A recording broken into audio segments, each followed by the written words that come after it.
It's a brand new kind of Sunday special. We're going to be answering your questions here on this Mailbag edition of the Sunday Special, episode 27, coming to you right now.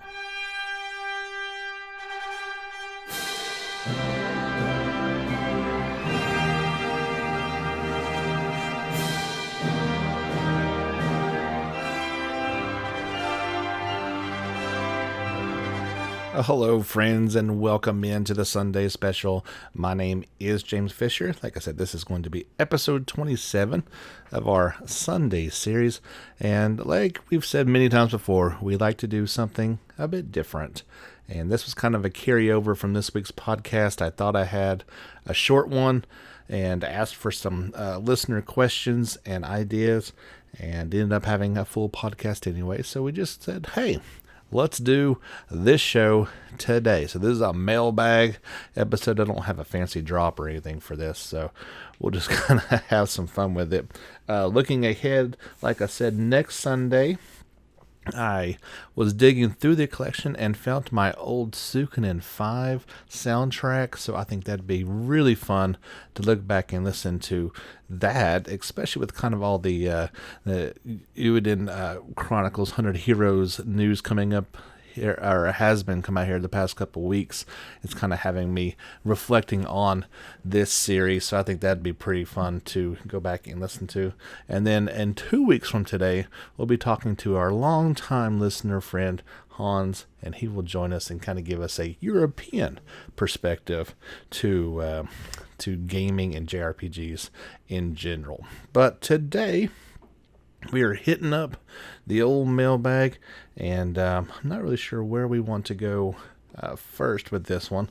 So, actually, well, we just talked about you, buddy. So, Hans wanted to, and I'm not sure if this is a question, a statement, or what is, but he simply said, Chrono Trigger anniversary. And so that was kind of open to interpretation. I did a quick Google as to what he may have been inferring to, and well, dude, the best I can come up with is you were reflecting on the 25th anniversary of this game, so I guess you want me to kind of look back and talk about it, and so I'll do that. As you guys may or may not know, if you've been a long-time listener or not, Chrono Trigger is very high on not only my pantheon of JRPGs, but I believe it's foremost that grew up in our, that golden era and kind of cut our teeth on those games. It is held in extremely high regard.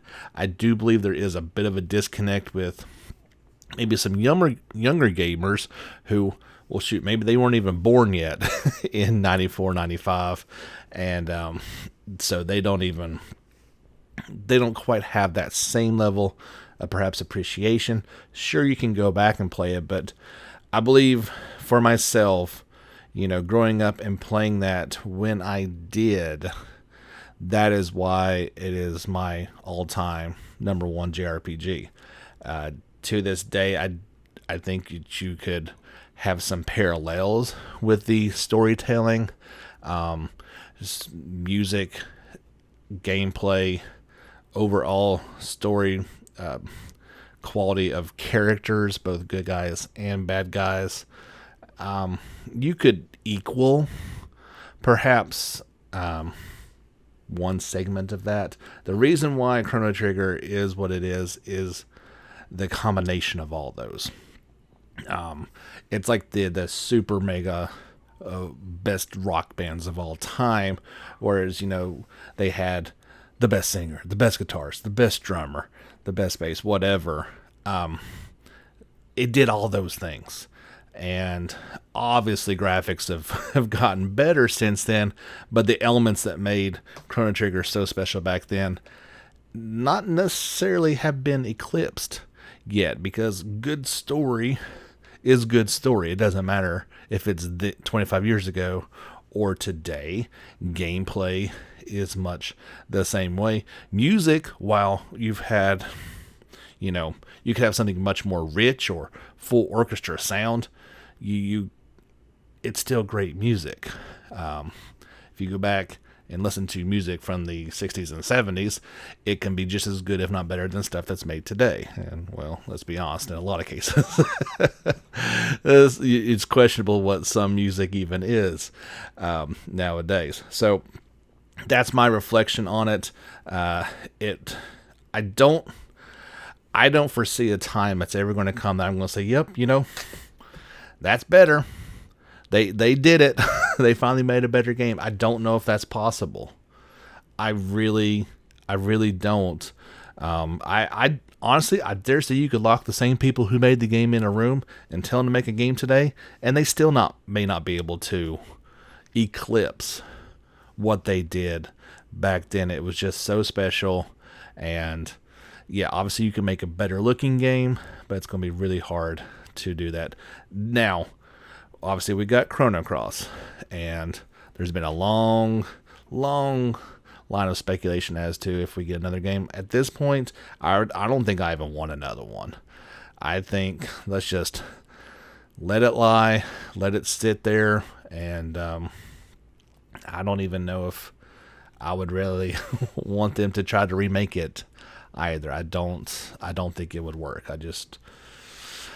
Let's just let it be. If you want to remaster it and do something along those lines, I could at least be open to it, but I wouldn't want to change a thing. I don't want a remake of sorts. I would purely want, okay, let's make the exact same game with today's hardware. Maybe something like Sea of Stars. That type of idea I could be down for. Anything other than that, I'm really not keen on. So, Hans, I hope that's what you were going for. If not, sorry. Maybe we can talk about it when we talk here in a couple weeks. Piggybacking kind of off of that, Dalton, well, he got in here a couple times, but his first question was, what do you look for in story, question, gameplay, question, or mechanics? Obviously, I think along those same lines of Chrono Trigger, I look for kind of a good quality melding of all those type of things. The worst part of a game is especially if it's of quality, when you meet something that doesn't hit that same level, it kind of brings the whole game down. It's no different than, let's say, at your normal 9-to-5 job. What is it? Nobody notices the 20 things that you did right that day. They notice the one thing that you did wrong. And I always hold the old customer service additive of, if you do something right, customer may tell their friend about it. Let me tell you, if you do something wrong, they're going to tell 20 people about that thing that you or your store did wrong. So it's kind of that same way that if I'm going along and yeah, the graphics look great, it's even got some good gameplay, but like the sound is lacking. Perfect example of this, Dragon Quest XI on the PlayStation 4 is still such a great game, and is held back from being near perfection by the lack of full orchestra soundtrack.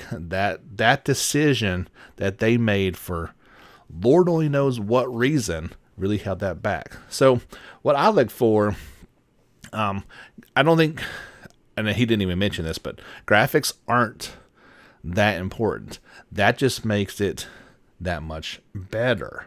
In a story, I really want strong characters that I can kind of relate to. They don't have to be, obviously they're not going to be a man in his late 30s. It's going to be your typical teenage cast of characters. I don't think that's ever going to change, but I just want, I don't need something super serious. I do like something that's maybe a little bit more lighthearted at times. That's always good. Gameplay, you guys know me. I'm a sucker for turn-based mechanics. So if I can overlook some deficiencies, if there is a turn-based battle system that's done well in it, that's just what I kind of prefer. I love a good action game as well, but to me, the way I play games is it's at the end of a long day, and I kind of do it to relax. So typically a turn-based battle system is a touch more relaxing. I don't have to be all, reflexes and all these things that have kind of diminished over the years. Good mechanics, those aren't as important in JRPGs. If you're playing a good action game, you do need your mechanics to all work flawlessly, or you're just going to, fall to your death a bunch of times. But typically, I want decent graphics. I want a great story. I really like the big, overarching story to where I don't need to know the bad guy in the first hour, but I do tend to like those games where you have this, your party of characters, and they already know who the main villain is going to be, or at least seemingly that, I don't know, like a Dragon Quest VIII, where, Dol Magus shows up pretty early, and that is the goal, is to track him down and defeat him. If that ultimately leads to something beyond that, as it normally does, we it's no stretch to say that JRPGs, we usually are fighting some sort of gods at some point in time, but that is what I typically am drawn to, and I kind of hope that helped answer a bit for you there, Dalton. All right, for our next question, we're going to go to Michael, and he asks, what is my most/least favorite villain of a JRPG? So I guess he wants most favorite. That's an odd question to have to ask, but I understand what you're saying. You're talking about great villains. I guess that's the way you want to kind of look at it. I think you obviously go to Sephiroth in FF7. That's one of the top ones. One of the best and just brutal bad guys of all times would have to be Luca Blight from Suikoden 2. Dude was just, oh man, there is no it's going to be hard to have a badder bad guy than that, and he doesn't hide it. Like, it is just that from the very beginning. Does some pretty awful things to not only, people in the game, innocent civilians, but wreaks havoc on your party as well. And just, you could not wait to take this guy down. You really, really hated him and want to see it come to justice. But for me, there's one bad guy that's on my wall, and it was an original painting print done up for me. If you ever get a chance, it's a Super Video Game Land, and you can find him on Instagram, and he does works that he hand paints from popular video games across all genres, but he's got one that he did for me, and it is the final battle in Final Fantasy VI. Kefka in his god form. When I think of villain, that's who I think of, because from pretty much the very beginning until the last battle, he is the foe. He poisons an entire town and wipes them out, killing one of your heroes' entire family. I mean, you see it from the beginning, you think, oh, he's that crazy court jester. Then he gets more maniacal, more villainous, and just does terrible thing after terrible thing. As we all know, he wins. He brings the world to ruin. Your party loses. It's not until you get the ultimate redemption and can finally stick it to him at the very end. So I don't know how you do better than that. I'm sure it could be written up and possibly tried. But like I said, you know him from the beginning and you fight him at the very end. That is your goal, is to take this guy down and save the world that he ruined. So that's going to be pretty, it's going to be pretty hard to top. I mean, even if you're talking something like, Chrono Trigger with Magnus, you win, and he ends up actually coming to his senses and even joining your party in order to face, and obviously Lavos, that's a pretty awesome big bad guy, but, it's not a person per se. It's a beastly form, kind of like, in Final Fantasy X, obviously you got Seymour, he's the main human one, but Sin is a giant, terrible bad guy thing, but it's not. Well, okay, let's not get too deep into it, I guess, but you know what I'm saying. It's not an individual evil person. It's something much, much bigger than that's threatening you. As far as Dolmagus, I mentioned him in a previous answer. He's got pretty high on that mark. As far as least favorite, I mentioned Seymour a second ago. I just didn't like him. I wanted to beat him up more because he was creepy and, trying to marry Yuna more than what he was doing. Obviously, he got worse and worse as the story went on. You just wanted to kind of knock the fool out for trying to steal your girl more than what he was doing big evil ambitions-wise. And like I said, he gets worse and worse. So he wasn't too high up there on the list. I really didn't like Kuja from Final Fantasy IX, and I guess forgive me for thinking this way, but he looked way too much like a girl and had, especially a feeling at the time, it had a very effeminate way about him, and I was more confused than anything. Obviously, he was super uber powerful and wiped your party out on a number of times, but just didn't get that feeling of dread, I guess, every time that I had to go up against him. So I guess that's kind of my answer for it. I mean, it's hard to think about all across all these games that you play for so long. Those are the ones that kind of stick out in my mind more than others. All right, we got a few more to answer here, but let's do one more, then take a quick timeout, and we can kind of dive into the rest of them. I had a question from over on the old Twitter page. Jake wanted to know, what video game series has the most titles in your personal collection? So he required me to make a tally sheet and math and dive into the old collection in order to come up with these answers. And so this is physical copies only. I'm not going to count, let's say, the PlayStation 1 versions of games that I've got on my Vita. Okay, so there's a few of them here, but then there's probably some of them that are missing, but this is the best that I can come up with. And I got it kind of broken down into JRPGs. For the record, I've also got quite a few of the Ratchet and Clank series. That's probably my favorite game series, non-JRPGs, or one of them. I enjoy like Red Dead Redemption, those type.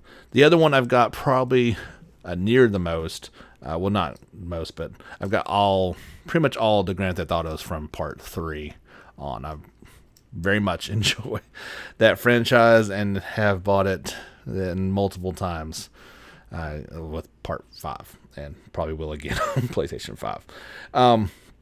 But for this crowd, my JRPGs, and I wasn't quite sure, so I had to go back and look at these. So, like, let's say, obviously you guys know I love the Legend of Heroes Trails series. Now, I've only got 6 of those, and which doesn't sound like a ton of them. Keep in mind, there's only a handful, and now I've got 3 more that are, in my Steam account, but that's not a personal collection. Like I said, I think that tends to be more physical copies, like Persona, I've only got 6 of those. Next up, the Atelier series. I've got 9 of those, but that only goes back to like PlayStation 3. So, Tales, I've got 10 of those. Dragon Quest comes in at, oddly enough, an even 11. But winning the tally is the Final Fantasy series. And I've got them clocked in at 19. Now, there's a lot more of those. Obviously, you got 15 main series entries. I don't have the online ones, but I have all of the other ones in some way, shape, or fashion. So, yeah, I probably missed 1 or 2 here or there, but that is the main tally. So, winner, chicken dinner is the Final Fantasy series. Not on that tally is Mystic Quest. That does not count. I actually don't own a copy for the Super Nintendo of Part 4, but like, yeah, I've got it on the DS that they re-released that version of it, and that is a pretty darn good version of it, to say the least. Seems like a perfect time. We'll take a brief pause here, and we'll be back with a few more answers on this mailbag edition of the Sunday special. As always, we want to thank Anchor for their continued support of this podcast and pushing it out to all your ears. Way to go, Anchor. They're awesome. I would invite you guys to... all these questions are coming either from our Twitter or Facebook pages. So if you'd like to join those communities and perhaps be involved in the next mailbag podcast, just head over to JRPG Report, give us a like on Facebook, follow us on Twitter. I put out all the stories that we cover for the podcast, and occasionally saying some cool things like, I just add a few games to the collection this past week or two, and post pictures of that. People like doing that stuff all the time. Don't forget to give us a subscription on YouTube. All the videos that come out during the week that I end up talking about on the podcast, I share over there, as well as many other things, including video versions of all the podcast if you prefer to like listen while you're pretending to work. That's always a fun thing too. So yeah, give us a sub over there and like our videos. I would really appreciate that. Our next question comes from Jordan. He says, what was your greatest JRPG moment, and what was your most frustrating? One of my greatest JRPG moments wasn't a moment exactly, like in terms of a game. I can probably think of a few other ones, but I really put a lot of time and effort into getting the Platinum Trophy for Ni no Kuni on the PlayStation 3. I loved the game to the point where I wanted to do that. It took quite a long time to do that. I mean, the base game alone was over 100 hours, and I would think I put at least 100 more into it in order to get that Platinum Trophy. But it was one of those deals, like, the last one was pretty hard to do and time-consuming, but I enjoyed being in that world, so it didn't really matter as much. And as I mentioned before, you may recall, I like trophies. They're fine. I don't really care about platinums very often. That may be the only JRPG that I've platinum trophied. I'd have to go back and double check that, but I don't have very many, maybe 8 or 9 total. It's just not a big deal for me.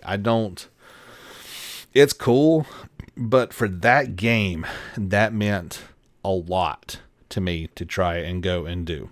As far as like greatest moments, I'm sure I have them in my mind. One of the ones that still tugs on my heartstrings is when, you bring back Chrono and Chrono Trigger. That one really always stuck with me, that moment of pure emotion where you thought somebody was gone, but then they're still alive. That's or you work so hard to bring them back in that instance. Obviously, it's not something we can do in everyday life, but that one has always kind of stuck with me over the years. I'm sure there's plenty of other ones, but it's easier for me to answer what was the most frustrating. I can do a recent one in particular, and that was the boss fight against the Okumura Foods in Persona 5 Royal. I think having a time limit definitely puts me on edge more than maybe it did before. That kind of stressed me out. And not having the right party makeup at the time, and just failing. Of course, there's a 30-minute time limit, and I failed it at least twice that I can recall. It may have been 3 times, and get a full 30 minutes, so it wasn't like I just failed right away and restarted. Finally, making it was also a great moment for me because it took me a couple tries to accomplish it. I did feel vindicated at the end, but was extremely frustrated that it was so... I don't recall having a problem with it the first time, but this playthrough on Royal just kind of got to me, and it was frustrating. And this isn't an exact moment, but the mere idea that I put so many hours into Xenoblade Chronicles 2 in order to get all the blades, that was my goal, was to get that last blade that I could not do. That was one of the reasons why I put so much time into it and couldn't, because of its draw system and the randomness involved with it. I was never rewarded for that. And there's nothing that I can do or not do other than just pour more time into it to may or may not get it. And that didn't... I guess I finally got to that point where it wasn't worth it anymore. And so that's pretty frustrating that what I set out to do in that game, I could never accomplish. That's frustrating. And it's also frustrating, obviously, that Mother 3 never came to the United States. But that's on us.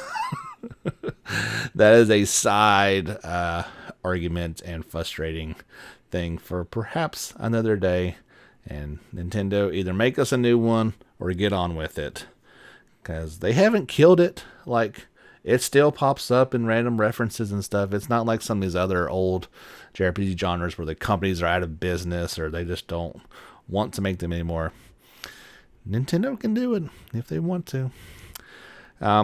Dan, he wants to know unpopular JRPG opinions. Now, I don't know what your guys' unpopular ones are, so I guess he's just wanting to know mine. Maybe he thought some other people might chime in as well.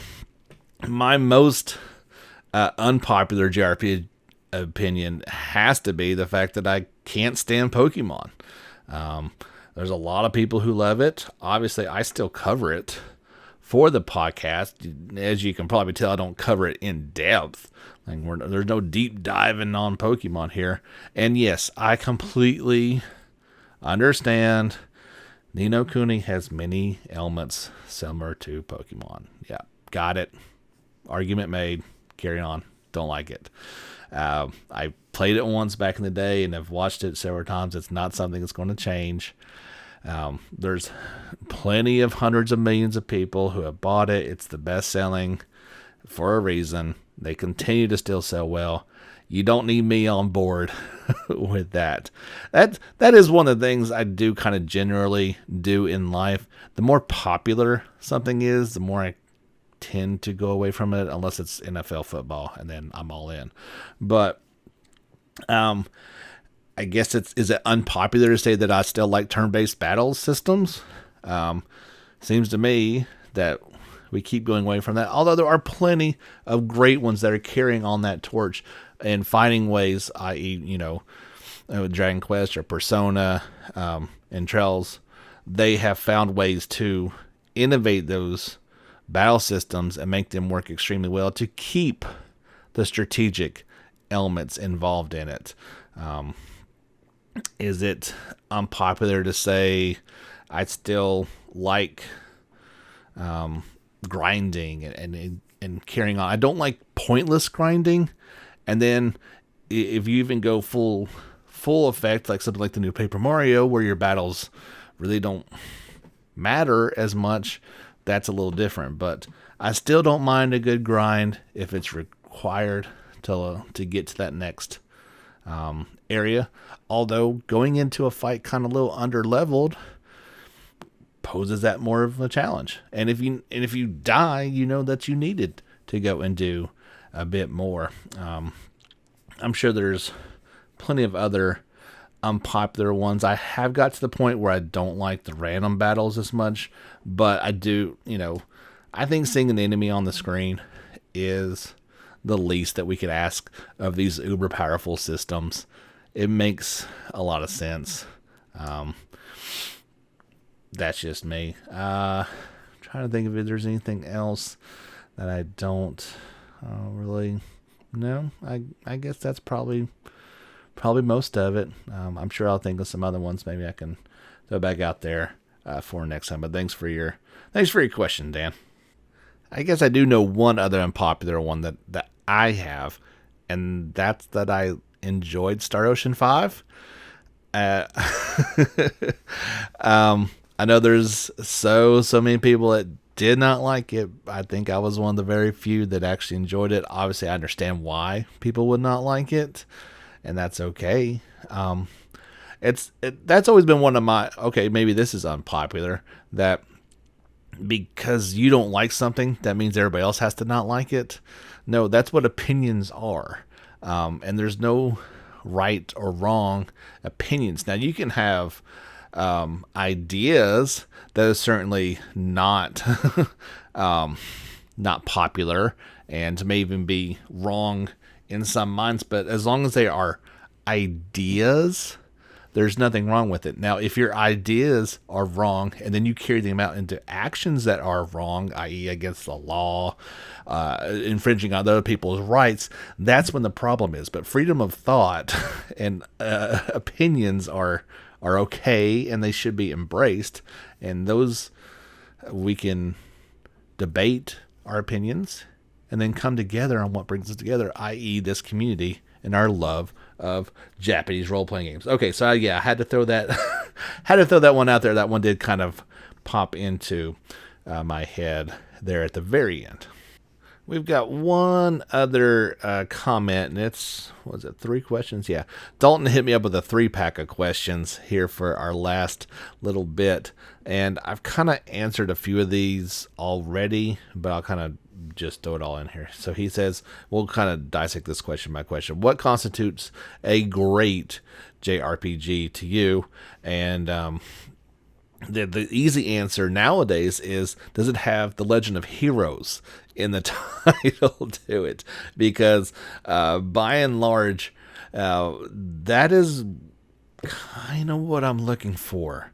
In particular, like Trails of Cold Steel 3. So, like, if you go back to Cold Steel 1, where it kind of had that school stuff, I can live without that. That's fine. But yeah, even going back, as I'm playing through the Sky sub-series, funny. I found the more I play along, I do like some humor in these games.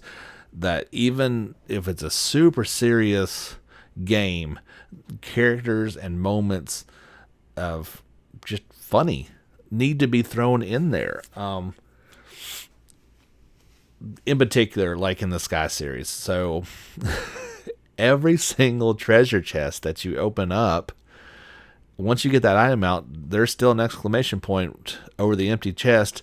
And I think I've seen a couple that repeat themselves, but by and large, there is a funny thing that this empty treasure chest will say, a note from the developers each time, and it's almost always good for a laugh. But characters that have that comedic element into it, that's always good, of course. But yeah, that series in particular, whereas something like Final Fantasy has gone away from a few things that made it so great. I feel like Dragon Quest is still doing that. But having a party and being able to then make your best party from these choices. There's some times when you're like, okay, I've got to make this party of 4, and well, I've only got 4 characters, so that makes it a little bit easier. There's sometimes that's okay, but I like somewhere's in that, if I'm making a party of 4, right, somewhere's in that 8 to 10 range of there's 2 people that you're never going to use. You're not going to, and you can't really see why anybody would choose to use those characters. Now, you get much more than that, and you can get to some pretty tough decisions. But I think if you're in that range, then you give that player the freedom to make a choice. I don't like the idea of you have to pick the main character in your party at all times. I think that if you get a fair number, that there's really no reason why you can't take that person out. Now, most of the time, you probably wouldn't want to do that. I think a game like Final Fantasy 12, if you think the main character is Vaughn, well, get out of here. I don't need you in my party. There's a whole bunch of other people that are going to be in my 3-person party of FF12 before he's ever going to make it in there. And I know that game struggled with who the lead character is. It could have been Ash, him. It could have been Balthier. There's theories about that. In reality, the story kind of revolves around as Bosch as well. But those are some of the things that I look for. You need a great story, obviously. You need strong characters that keep you engaged in it. You need a great turn-based battle system. I can deal with a good action RPG if done right. Those are fine and they're fun. Obviously, Remake did a fantastic job of that. It had its problems still, but I can put up with the flaws of a turn-based system easier than that. I need decent music. Like I harped on before, Dragon Quest XI, with its lack of orchestra, I still can't say that word, of a full orchestra soundtrack. I feel like I wanted that because it was in Dragon Quest VIII, right? So that was on PlayStation 2, so I expect that to be in the new game. If I never knew that previously, I'd be just fine with the new version. That's different. But I don't need... I know music is a lot more important to other people than me. I like good music, of course, and no music would be weird. But it's not something that I constantly be like, oh man, it's got to have this great soundtrack. That's so vital. I'd rather have other areas, like I said, I prefer that villain that you meet fairly often, betrays you, does major damage, and then you've got to go and track him down and defeat him.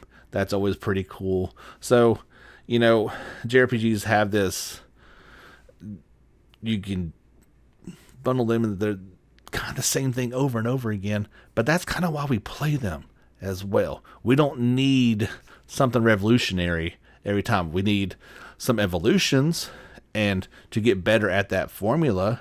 So I look at the Legend of Heroes series, and these games have gotten better and better with each entry.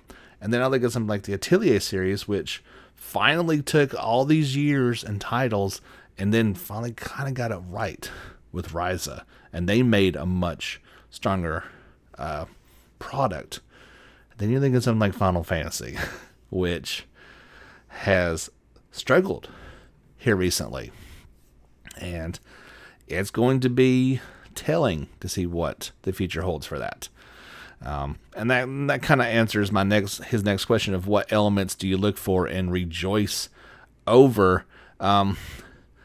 It's, you don't want to sound kind of pervy, but, cute girl characters. I'm a guy, so I prefer to have cute girl characters to look at. I think that's okay to say.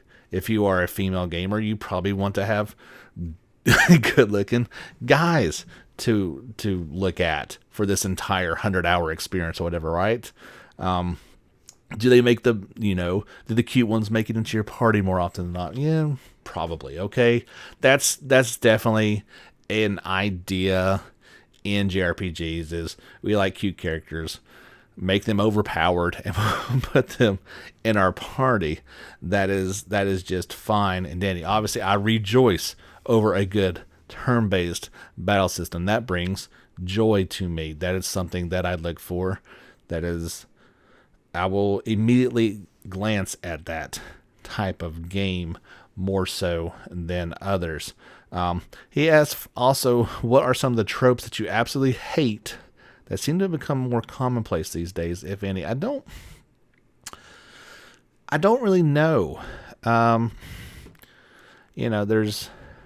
a few things that kind of irk me. Like I said before, you need to evolve, but you don't need to rewrite the script every single time. We like what's tried and true in our games. I guess one thing that has happened, at least here recently, that I'm not a huge fan of completely is the Persona 5 debacle with Royal. The idea of you get a game and then you get a perfect version of the game 2 years later that you've got to now rebuy for another $60. That's it's a little iffy. I think I'd rather have the complete game at first. We're going to see how this breaks down with Dragon Quest XI, right? Where we had a very, very good game come out and then had a different version come out for the Switch with some better features, but then it's obviously been made just for the Switch and utilized, and now you're having that version now ported to Xbox One and Steam and PS4 rather than something as it should be in its best form. So we're going to see if that doesn't, hopefully that changes, but I guess at this point it's probably not going to do it. So yeah, I'm not a huge fan of these different versions of the same game coming out, and I don't know, too many people are like, yeah, I love that. That's great. DLC doesn't bother me because if somebody wants to pay for extra experience, that's great. You should never have to pay for something that should be included in the first place.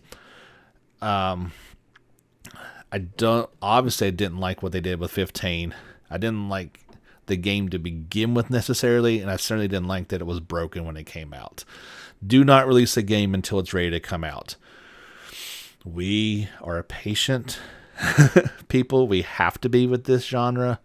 Do not bring out a game that I'm not going to like and then change it. I may not still like it, but at least it's not broken and it's not an incomplete experience. So maybe that's a thing from now on. I definitely like what they did, like with Dragon Quest 11, where you've got that party out there in the field.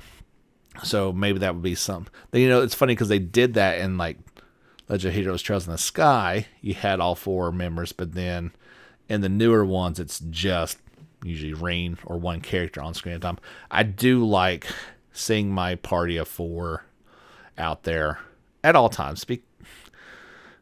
Why couldn't we do that, right? I mean, these systems are so powerful. You would certainly think it had the ability to render a 4-person party at the same time. That should be mandatory, I believe. Going into a separate loading screen for your battle, that's fine. I think it's really cool when you just integrate it into what you see, that then becomes the battlefield, and it's squared off or circled off. That's your parameters, and then it's into battle. But it doesn't matter either way to me, to be quite honest. So that's kind of the sound of things that I look for, and I hope that answered some of your questions. I'm sure some thoughts will pop in my head later on, but that's just what I kind of came to at the moment. So that's going to wrap it up for our Sunday special episode 27. Hope you have enjoyed it. I will say one final thing, and that's something that I'm trying to do so you can kind of be thinking about this if you're listening. Our next podcast that we are going to do on Wednesday we're going to premiere a new segment. So I'd like you guys to start thinking about this and some things that you would like to do. I'd love to do it on current games that have come out or come out recently. So this week we're going to have our first listener review. It's going to come from our buddy Jake, and he has been playing Fairy Tail. As you guys know, I don't do reviews. I will give my final opinions on the game, but I can't play them all. I can't afford to play them all. So I thought what would be really cool is if you guys would like to, you can either write it and I'll read it, or if you want to make a video, a sound file, I'd be more than happy to put that into the podcast. So I'd really like to focus on games that have just come out. But if you just played a great JRPG for the first time and you want to make a review for it, I think that's cool too. Maybe we can make it more of a regular thing. I'd be super fine to do that. So you can send it to me on Facebook. That's one of the easiest ways. You can just send me a personal message, and I can copy and paste. It can be in an email. If you want to make a Word file, that's fine too, or attach it. Obviously that's an easy way to do it. You can email, and I can copy it from your message, or if you want to attach a file, do that way. jrpgreport@gmail.com. There's lots of ways you can get a hold of me and make that happen. And I would love to read your review on a future podcast. So yeah, we're going to try to get that rolling out here on a fairly regular basis. That's it for the podcast. Thank you much for tuning in. Hope you have enjoyed it, and I hope I kind of answered some of the questions out there. We'll see you guys back here on Wednesday. My name is James Fisher. Thank you so much for tuning in to this podcast and everyone here on the JRPG Report. Till next time, get back out there and level up.